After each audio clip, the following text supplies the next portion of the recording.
Hello दोस्तों, आप सभी का बहुत बहुत स्वागत है हमारे बी पॉजिटिव टेक अड्डा टेक्निकल चैनल पर। जैसा कि हम लोग पिछली वीडियो में देख चुके हैं, मिल्क की डेफिनेशन, उसके इंग्रेडिएंट्स, उनके रोल ऑफ एक्शन, उनके फैक्टर्स अफेक्टिंग के बारे में।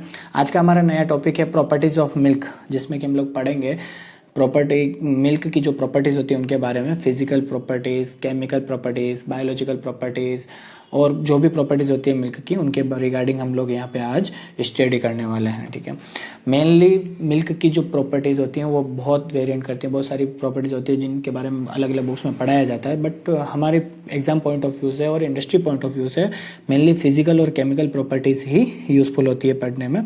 तो वही हम लोग स्टडी करेंगे, जैसा कि डेंसिटी हो गई, specific gravity, viscosity, curd tension, surface tension, freezing point, pH, boiling point, titratable acidity.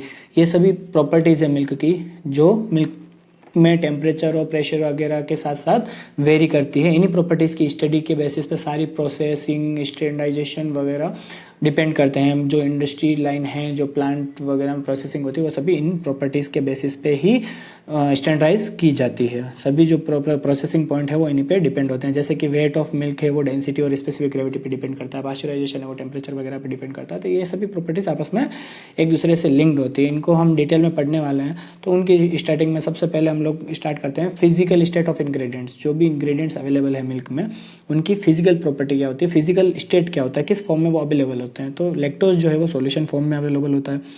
Then फिर प्रोटीन जो है वो कोलाइडल फॉर्म में अवेलेबल रहता है।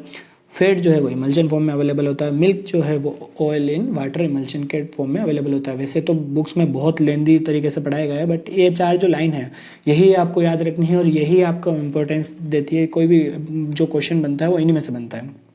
फिर आता है एसिडिटी ऑफ मिल्क, जो बहुत ज़्यादा इम्पोर्टेंट फैक्टर है, बहुत ज़्यादा इंपॉर्टेंट प्रॉपर्टी है मिल्क की, जो लेबोरेटरी पॉइंट ऑफ व्यू से बहुत ज़्यादा काम आती है इंडस्ट्री में। काऊ मिल्क की जो रेंज है वो है 0.13 टू 0.14% लैक्टिक एसिड, और बफेलो मिल्क की जो रेंज है वो 0.14 टू 0.15% लैक्टिक एसिड होती है रेंज एसिडिटी ऑफ मिल्क की। वैसे परसेंट लैक्टिक एसिड है जो ये एक यूनिट है जिससे मेज़र किया जाता है एसिडिटी ऑफ मिल्क को और शो किया जाता है। वहीं पीएच ऑफ मिल्क जो है काऊ मिल्क की होती है 6.4 टू 6.6, और जो बफेलो मिल्क की पीएच होती है वो होती है 6.7 टू 6.8। ये इनकी एक रेंज दी गई है। इस रेंज में जो नॉर्मल मिल्क होता है, वैसे तो एसिडिटी ऑफ मिल्क और पीएच ऑफ मिल्क जो है वो वेरी करती है। कई बार अगर आपका एसिडिक मिल्क हो गया है, सॉर मिल्क है, तो उसकी एसिडिटी कम हो जाएगी, ज़्यादा एसिडिटी बढ़ जाएगी, और पीएच वो है कम हो जाएगी। इस टाइप से वेरी करती रहती है, बट एक एवरेज रेंज दी गई है। अब आगे हम लोग पढ़ते हैं डेंसिटी के बारे में। डेंसिटी क्या होता है, एक मास अपन वॉल्यूम इसका फॉर्मूला होता है। 1 लीटर जैसे मिल्क है उसका, उसके अंदर कितना मास है तो वो डेंसिटी कहलाएगी। स्पेसिफिक ग्रेविटी क्या हो गया, ये कंपैरिजन होता है density of milk compared by density of water.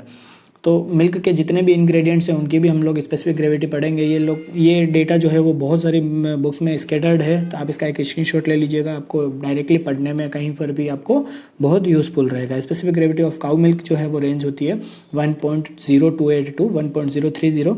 Buffalo milk की रेंज है 1.030 टू 1.032, और इसकी मिल्क जो है वो 1.035 टू 1.037। इसकी स्पेसिफिक ग्रेविटी इसकी मिल्क की ज़्यादा होती है, जबकि फैट की कम होती है। फैट की स्पेसिफिक ग्रेविटी होती है 0.93, और प्रोटीन की होती है 1.346, लैक्टोज की होती है 1.666, एसएनएफ की होती है 1.616।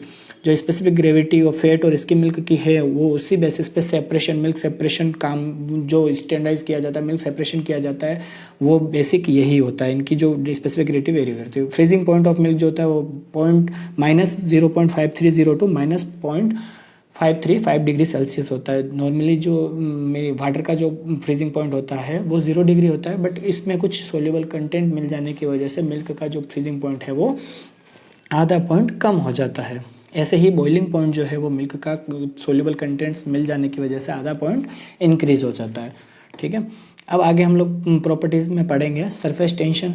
सरफेस टेंशन क्या होता है कि जो जितने भी लिक्विड है उसकी एक फिजिको केमिकल प्रॉपर्टी होती है कि सरफेस टेंशन, उसकी लिक्विड की सरफेस पे जो मॉलिक्यूल्स होते हैं वो एक दूसरे की तरफ अट्रैक्ट होते हैं। वो अट्रैक्ट होते हैं क्योंकि वो अपना सरफेस एरिया कम करना चाहते हैं। उसकी वजह से जो उनके बीच में तनाव जो होता है, उनके बीच में जो टेंशन क्रिएट होती है, एक फोर्स क्रिएट होता है, उसको सरफेस टेंशन कहा जाता है। उसकी यूनिट होती है डाइन पर सेंटीमीटर। काऊ में ये रेंज होती है 1.0330 टू बफेलो में होती है 1.0323।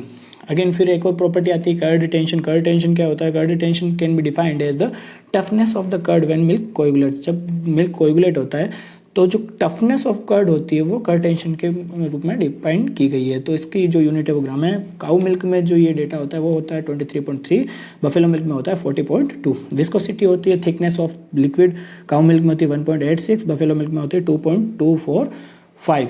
बॉइलिंग टेम्परेचर जो होता है मिल्क का वो मैंने जैसे बता चुका हूँ कि कुछ सोल्यूबल कंटेंट्स मिल जाने की वजह से जो बॉइलिंग टेम्परेचर है वो आधा पॉइंट वाटर से इंक्रीज हो जाता है। वाटर का बॉइलिंग टेम्परेचर होता है 100 डिग्री सेल्सियस और इसका मिल्क का होता है 100.5 डिग्री सेल्सियस। अब आगे आते हैं हम लोग बायोलॉजिकल प्रॉपर्टीज़ के बारे में, बायोलॉजिकल स्टैंडर्ड्स ऑफ मिल्क के बारे में। BIS स्टैंडर्ड जो है पास्चुराइज मिल्क, पास्चुराइज मिल्क क्या होता है वो हम आगे पढ़ेंगे, बट उसके स्टैंडर्ड जो है वो यहाँ दिए गए हैं। स्पेसिफिक काउंट जिसे स्टैंडर्ड प्लेट काउंट कहा जाता है, मैक्सिमम 30,000 CFU पर ml।